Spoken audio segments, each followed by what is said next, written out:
जिंदगी का जंग हो या क्रिकेट का मैदान, जो एक नंबर होता है बड़ा इंपॉर्टेंट होता है। जिंदगी में एक दिन जिस तरीके से इंपॉर्टेंट होता है उसी तरीके से आप देखेंगे तो क्रिकेट के मैदान पर एक रन और एक गेंद का बहुत ज्यादा महत्व होता है।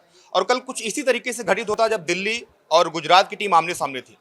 आप देखेंगे तो 20वां ओवर लेकर आते हैं प्रसिद्ध कृष्णा। और यहाँ पर दिल्ली की टीम को जीत के लिए 13 रनों की दरकार थी। पहली गेंद पर विप्रा निगम थे, वो चौका लगाते हैं। दूसरी गेंद पर प्रसिद्ध कृष्णा उनको पवेलियन का रास्ता दिखा देते हैं। तीसरी गेंद पर कुलदीप यादव 1 रन लेते हैं। और चौथी गेंद पर डेविड मिलर, जो कि किलर मिलर कहे जाते हैं, वो सीधे गेंद को गगनचुंबी छक्का लगाकर अपनी टीम को जीत के और करीब लेकर जाते हैं। लेकिन पांचवी गेंद पर जो ड्रामा हुआ, जो थ्रिलर बना, उसको जानकर आप हैरान रह जाएंगे। क्योंकि आप देखेंगे तो मिलर जिस तरीके से बल्लेबाजी कर रहे थे कल, और चोट के बावजूद भी वो अच्छी बल्लेबाजी कर रहे थे। मैच बनाया उन्होंने, मैच फंसाया उन्होंने, बल्कि आप ये कह सकते हैं कि मैच हराया भी उन्होंने। आपने कल का मुकाबला देखा होगा, बड़ा दिलचस्प मुकाबला था। एक कहते हैं ना कि फुल पैसा वसूल मुकाबला। और जिस तरीके से कल मुकाबला चल रहा था, एक समय लग रहा था कभी कि गुजरात जीतेगी, कभी लग रहा था कि दिल्ली टीम यहाँ पर बाजी मार ले जाएगी। लेकिन जो लास्ट ओवर था, वो लास्ट ओवर में आप देखेंगे तो सेकंड लास्ट गेंद, उस पे जो मिलर ने कारनामा किया, क्या उनको आप चाहते कि वहां पर रन लेना चाहिए था या फिर वो रन नहीं था वहां पे? नहीं, बिल्कुल डेविड मिलर को बिल्कुल रन लेना चाहिए था, क्योंकि अगर उनके अपोजिट साइड में जो बल्लेबाज थे कुलदीप यादव, वो सक्षम है बल्लेबाजी के लिए। ऐसा नहीं है कि कोई 10वें नंबर पर आने वाला कोई बल्लेबाज था जिस पर भरोसा नहीं किया जा सकता था। कुलदीप पर आप बिल्कुल भरोसा कर सकते थे, और अगर वो एक रन डेविड मिलर ने ले लिया होता तो सुपर ओवर होने का पूरे पूरे चांसेस थे, और सुपर ओवर अगर होता तो मैच एक बार फिर से बनाने का मौका दिल्ली कैपिटल के पास होता। लेकिन चूंकि डेविड मिलर ने वो रन नहीं लिया, और वो मुकाबला जो था पूरी तरह से फंस गया। जब भी देखें कुलदीप यादव, आप देखेंगे तो डोमेस्टिक मैचों में अच्छी बल्लेबाजी करते हैं वो, चाहे टेस्ट हो, चाहे T20 हो, चाहे वनडे, उनके अंदर इतनी मद्दा है कि एक दो गेंद तो खेल ही सकते आराम से। और मुकाबला जिस मोड़ पर फंसा, आपने बहुत सही कहा कि वहां सुपर ओवर होता। और मुझे लगता था कि जिस तरीके से कल आप देखेंगे तो वहां पर गेंदबाजी हो रही थी लुंगी अंगेडी की, गजब स्लोअर गेंदबाजी वो कर रहे थे। और उनके सामने जितने बल्लेबाज उनके थे, आप देखेंगे तो गुजरात के, हर कोई वहां पर पानी भरा था। अगर ये मैच सुपर ओवर तक जाता तो नो डाउट आप ये कह सकते हैं कि ये मैच कहीं न कहीं दिल्ली की झोली में जाता, और दिल्ली की झोली में जाता तो दिल्ली की ये जीत की हैट्रिक होती। और प्लेऑफ की जो रेस होती है, जो 2 पॉइंट्स होते हैं, वो कहीं न कहीं गंवाए भी यहाँ पर दिल्ली की टीम ने, और साथ ही साथ वो जीत की हैट्रिक से चूक गए। देखिए सुदीप, इसमें मैं एक बात कहूंगा कि इसमें कोऑर्डिनेशन की भी कमी है। अगर जब आपको पता है कि एक बॉल में मुझे 2 रन चाहिए, 1 रन चाहिए, जब आपको पता होता है कि इस बॉल पे मुझे रन लेना ही है, या तो मैच ड्रॉ कराने के लिए या तो जीतने के लिए, तो इस हिसाब से मुझे लगता है कि कुलदीप को भी थोड़ा प्रिपेयर लेना होना चाहिए था। हमने देखा कि बैक टू बैक बॉल्स होते चले गए, लेकिन जो कुलदीप और डेविड मिलर के बीच कोई बातचीत आप करती हुई आपने नहीं देखी होगी कि भाई आखिरी बॉल है, इस पे रन लेना जरूरी है, या तो मैच ड्रॉ कराने के लिए या तो मैच जीतने के लिए। आपने देखा कि कोई दोनों के बीच कोई वार्तालाप, कोई बातचीत नहीं हुई। अगर इस तरह की वार्तालाप हुई होती कि अगर मैं शॉट ना भी लगा पाऊं, विकेट कीपर के पास बॉल जाती है, तो आप थोड़ा तेजी से भाग सकते हैं ताकि उस रन को पूरा किया जा सके और कम से कम मैच को ड्रॉ किया जा सके। तो लेकिन ये कोऑर्डिनेशन की कमी की वजह से भी दिल्ली कैपिटल्स को ये मैच अमूमन आप हार का देखेंगे तो सामना जब करना पड़ा। लास्ट ओवर मैच रहता है, चाहे गेंदबाज गेंदबाजी कर रहा है, चाहे बल्लेबाज बल्लेबाजी कर रहा है, हर एक गेंद के बाद वो जाते हैं दूसरे पास। बिल्कुल। गेंदबाजी में आप देखेंगे तो प्रसिद्ध कृष्णा के पास कई बार कप्तान शुभमन गिल वहां पर जाते हैं, या राशिद खान को आप देखेंगे तो जाते हैं वो। और जो उनके और टीममेट थे वो जा रहे थे बता रहे गेंदबाजी कहाँ करनी है, क्योंकि मिलत चोट के बाद यहाँ पर बल्लेबाजी करने आए थे। और जो आपने बहुत सही कहा कि कुलदीप यादव और यहाँ पर डेविड मिलर के बीच में कोई तालमेल नहीं था, कोई किसी प्रकार की बातचीत नहीं थी। जबकि पांचवी गेंद पर आप देखेंगे तो जो वहां पर प्रसिद्ध कृष्णा ने डाली थी, बहुत शानदार गेंद थी, और पूरा मौका था वहां पर कुलदीप के पास भागने का। और कुलदीप हमें लगता है कि आधी पिच वो क्रॉस भी कर चुके थे, लेकिन उसके बाद कुलदीप यहाँ पर बैक आना, फिर वहां पर छठवीं गेंद डालना। छठवीं गेंद पर जिस तरीके से वहां पर फुर्ती दिखाई, आप देखेंगे तो यहाँ पर दिल्ली के विकेट कीपर ने, जॉस बटलर ने, और गुजरात के जो पर विकेट कीपर थे, जो वहां पर फुर्ती उन्होंने दिखाई। आपको याद होगा कि MS धोनी इसी तरीके से किया था बांग्लादेश जो मुकाबला था, उस मुकाबले में हार्दिक पांड्या गेंदबाजी कर रहे थे, और सामने उनके अच्छे बल्लेबाज थे जो चौके छक्के बरसात कर रहे थे।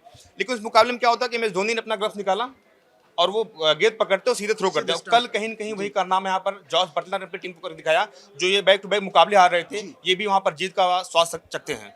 देखिए, मुकाबला 50-50 का था। गुजरात टाइटंस भी जीत सकती थी और दिल्ली कैपिटल्स भी जीत सकती थी। दोनों 50-50 का मुकाबला चल रहा था। लेकिन यहाँ पर गुजरात टाइटंस ने इसलिए बाजी मार ली क्योंकि उनकी रणनीति, कोऑर्डिनेशन अच्छी थी। जैसे ही हमने देखा कि प्रसिद्ध कृष्णा को भी रन पड़ रहे हैं, शुभम गिल तत्काल तुरंत प्रसिद्ध कृष्णा के पास गए, उनसे बातचीत की कि भाई क्या बॉल डालना चाहिए, कौन सा बॉल अच्छा रहेगा लास्ट ओवर को देखते हुए, यॉर्कर्स डालने हैं, क्या डालने हैं। उन्होंने बातचीत की और जिसका नतीजा भी देखने को मिला। उन्होंने जो लास्ट की जो 2 बॉल थे डॉट गए, उस पर रन नहीं बन पाए, जिसकी वजह से दिल्ली कैपिटल्स को हार का सामना करना पड़ा।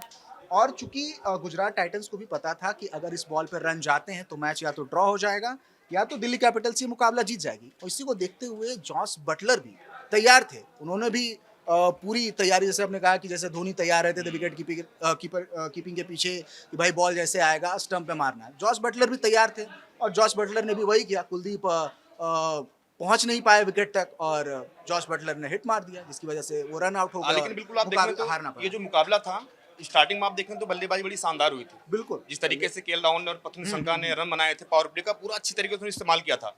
लेकिन बीच में आते हैं करामाती खान यानी कि राशिद खान, और वो जो विकेट निकालते हैं उनका जो स्पेल रहता है वो एक बार पूरा मोमेंटम जो है फिर से एक बार शिफ्ट कर देता है जाके गुजरात तरफ। बीच में आप देखेंगे तो Sameer Rizvi back to back 2 मुकाबले वहां पर शतक लगाते हैं, मुंबई के खिलाफ भी लगाते हैं, और जो दूसरा मुकाबला उनका था वहां लगाते हैं, मैन ऑफ द मैच बनते हैं। हर किसी को उम्मीद थी कि यहाँ पर अच्छी बल्लेबाजी करेंगे समीर रिजवी, इस मैच को आगे बढ़ाएंगे, क्योंकि उस समय आप देखेंगे तो दिल्ली का जो विनिंग परसेंटेज था लगभग 37 से 38% रह गया था। हावी हो गई थी गुजरात टीम, वहां पर गेंदबाजी उनकी तरफ अच्छी हो रही थी। लेकिन फिर आप देखेंगे तो जिस तरीके से यहाँ करामाती जब उनको विकेट निकालते हैं समीर रिजवी के पहली गेंद पर, और आप देखेंगे तो जब अपना पहला ओवर डालने दूसरा ओवर डालने आते हैं करामाती खान, तो वहां पर वो हैट्रिक पर थे। लेकिन फिर वही होता ना कि डेविड मिलर आते हैं, चौके छक्के बरसात करते हैं, पूरा मैच बनाते हैं, पूरा माहौल बनाते हैं। वो कहते हैं ना कि फुल पैसा वसूल वाला वहां पर माहौल बनाते हैं। लेकिन एक गलती, एक रन ना लेना, वो गेंद उनका डॉट पड़ना, ये कहीं न कहीं आप देखेंगे तो पूरी तरीके से दिल्ली कैपिटल्स ऊपर भारी पड़ती नजर आई। देखिए, राशिद खान की जो जिम्मेदारी है वो हर मैच में बखूबी निभाते हैं। विकेट टेकर बॉलर उनको माना जाता है और खासकर पावर प्ले ओवर्स में वो बहुत अच्छी गेंदबाजी करते हैं, और इस मैच में भी उन्होंने वो करके दिखाया, जो उनकी जिम्मेदारियां थी उसको निभाया। डेविड मिलर की बात करें तो चोटिल होने के बावजूद भी उन्होंने बहुत ही ज़्यादा तगड़ी बल्लेबाजी की। जिस तरह के शॉट्स उन्होंने लगाए, गगन चुंबी छक्के लगाए, ऐसा लग ही नहीं रहा था कि वो चोटिल हैं। मतलब चोट में होंगे, वो दर्द में होंगे, लेकिन वो आपकी बल्लेबाजी में बिल्कुल देखने को भी नहीं मिल रही थी। लेकिन जो अंतिम के लास्ट 1 या 2 बॉल हुए, जो परिस्थितियां बनी, और डेविड मिलर ने रन नहीं लिया और लास्ट बॉल पर भी वो बॉल को हिट नहीं कर पाए, ये चीज़ें दिल्ली कैपिटल्स के ऊपर भारी पड़ गई। हालांकि डेविड मिलर को हम ये नहीं कह सकते कि उनकी वजह से मैच हार गए, क्योंकि मैच भी उन्होंने ही बनाया था। मैच भी उन्होंने ही बनाया था, तो उनको ये नहीं कह सकते भाई डेविड मिलर की वजह से हमने दिल्ली कैपिटल्स ने मैच हार दिया। बिल्कुल आपको याद होगा कि मुकाबला था ऐसे चेन्नई का और मुंबई का, और शेन वाटसन आपको याद होगा कि 2019 को मैच था, और उनके जो पैड होता है उसकी शायद कोई कुछ चुभ गया था उनको, और उनके जंघे पूरा एकदम खून टपक रहा था।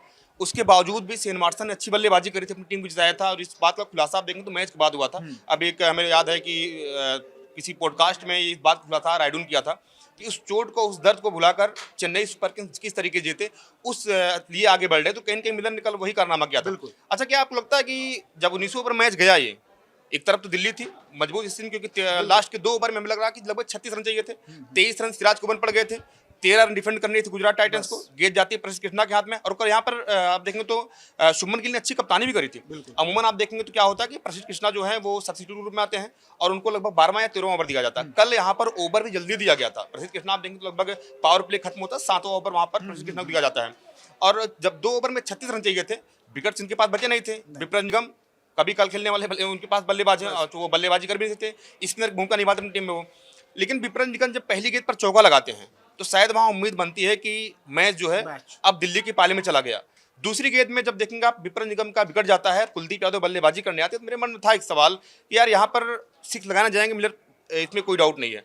लेकिन अगर गेंद आप पास पड़ी है, अगर आप पास 2 गेंद पड़ी है, तो आप अगर 5वीं गेंद पर सिंगल लेते, 6वीं गेंद पर हो सकता था कि कुलदीप पर बल्ला चल जाता, आड़ा टेढ़ा कुछ भी मारते हैं वो, आप कम से कम बातचीत करते। अपने बहुत सही बात कहा कि इन दोनों के बीच में कोऑर्डिनेशन नहीं था, ना तो कोई बात कर रहा था, ना कोई कुछ कर रहा था। और आप देखेंगे तो जो उनके कप्तान है, जो उनके कोच है, वहां भी कोई सारा उनके पास आया, तो कहीं न कहीं जो मेरा मानना है कि इसमें केवल गलती आप मिलर नहीं दे सकते, हो सकता है इसमें टीम मैनेजमेंट की गलती उठ रही हो। देखिए, डेविड मिलर को अकेले उनकी गलती है ये नहीं कह सकते, कुलदीप भी उनके पास जा सकते थे, भाई क्या करना है, अंतिम बॉल है, सीनियर खिलाड़ी मिलर, सीनियर खिलाड़ी, उनसे बात कर सकते थे वो। और जो कप्तान है टीम के, जो कोच है टीम के, जो मैनेजमेंट है, वो उनसे बातचीत कर सकते हैं। हालांकि लास्ट ओवर था, उतना समय नहीं होता आपके पास कि आप ग्राउंड पे जाके बातचीत करें लोगों से, क्योंकि ब्रेक तो होता नहीं है, बैक टू बैक बॉल्स होते हैं। तो कुछ कोऑर्डिनेशन की वजह से ये खामियाजा है, क्योंकि मिलर ने तो बिल्कुल मैच बना ही दिया था। मतलब 2 ओवर में इतने रन चाहिए थे कि 36 रन चाहिए, 36 रन चाहिए थे, तो वो कहीं ना कहीं ऐसा लग रहा था कि मामला फंस सकता है, मैच फंस सकता है दिल्ली कैपिटल्स के लिए। लेकिन जो मिलर ने जो बल्लेबाजी की, जो गगनचुंबी छक्के लगाए, उससे उम्मीदें बनती हुई नजर आई। और साफ तौर पर अगर वो एक रन ले लेते तो मुझे तो पूरी उम्मीद थी कि दिल्ली कैपिटल्स ये मैच लेकर जाता, क्योंकि कुलदीप एक रन तो बना ही सकते थे। एक रन बनाना, वो बस सिंगल लेके बनाना, आपको कोई छक्का या चौका लगाना तो था नहीं, सिर्फ एक रन एक सिंगल लेना था, उससे आप मैच बना सकते थे। तो कुछ कोऑर्डिनेशन को मैं ज़्यादा जिम्मेदार मानूंगा दिल्ली कैपिटल्स अगर ये मैच हारी है तो।